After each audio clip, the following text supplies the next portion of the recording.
We talked about stories, we talked about images, we talked about how narratives become the foundation of history, we talked about the importance of continuity, and we also talked about how tradition is greatly rooted on the establishment of religions, which are in turn based on stories. So let's move one step further.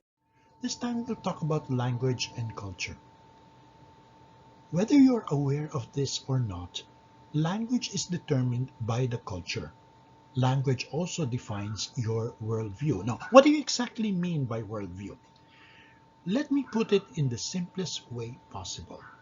How you can define and describe what surrounds and constitutes your life is founded on your language. In other words, if there is any idea, any article, any personality which does not have a direct translation to your language, therefore it does not belong or it is not recognized by your culture. I'm going to make this a little bit simple.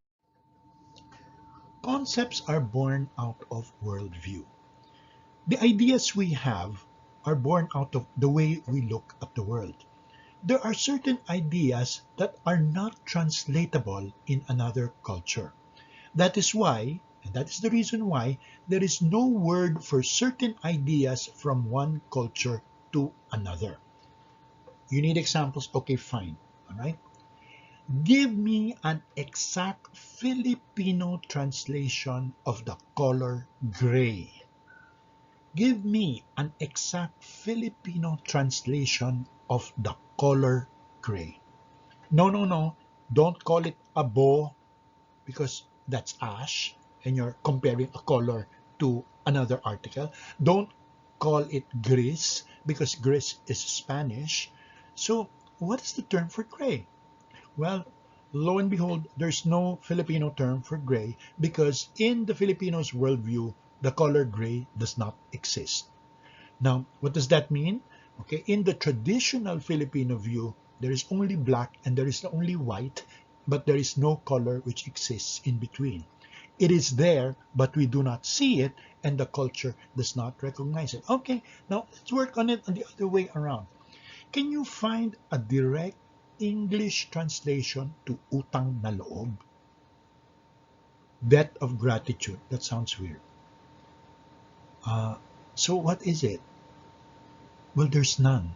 Because utang na loob is a unique Filipino value which exists and is embedded in our culture but is not recognized by other cultures, which therefore does not have a word to define or describe it. Now, here's another example. Okay, guys, can you give me as many Filipino terms to refer to various kinds of pasta? No, don't give me pancit canton and pancit bihon because those are just noodles which are based on Chinese culinary tradition.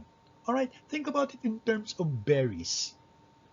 Think about it in terms of cheese. Are there any Filipino terms to describe cheese, berries, and pasta? All right, pasta, na. Berries, na. Cheese, we have queso puti and we have cheddar cheese and we have queso de bola, but we don't have mozzarella, right? You don't have all the parmesan. You don't have you don't have all the great Italian cheeses because this not exist within our culture.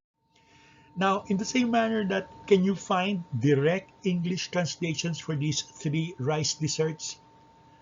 What is the English term for bibingka or for sapin-sapin or for palitaw? There is none.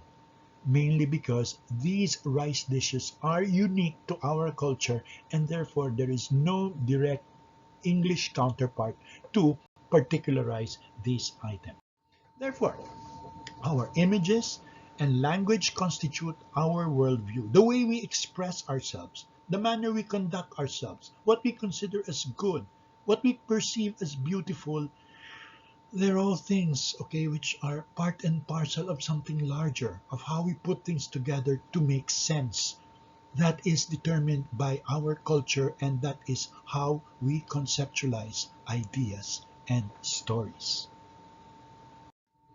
Here's your assignment. You scan any old photograph from your past.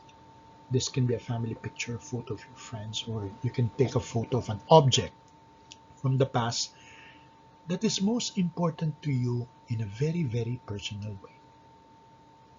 Write a 1 to 2 page story about this picture.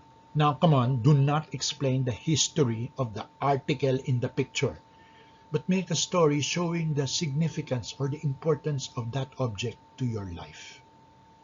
In other words, create a concept out of something so personal to you in terms of associating it with an object.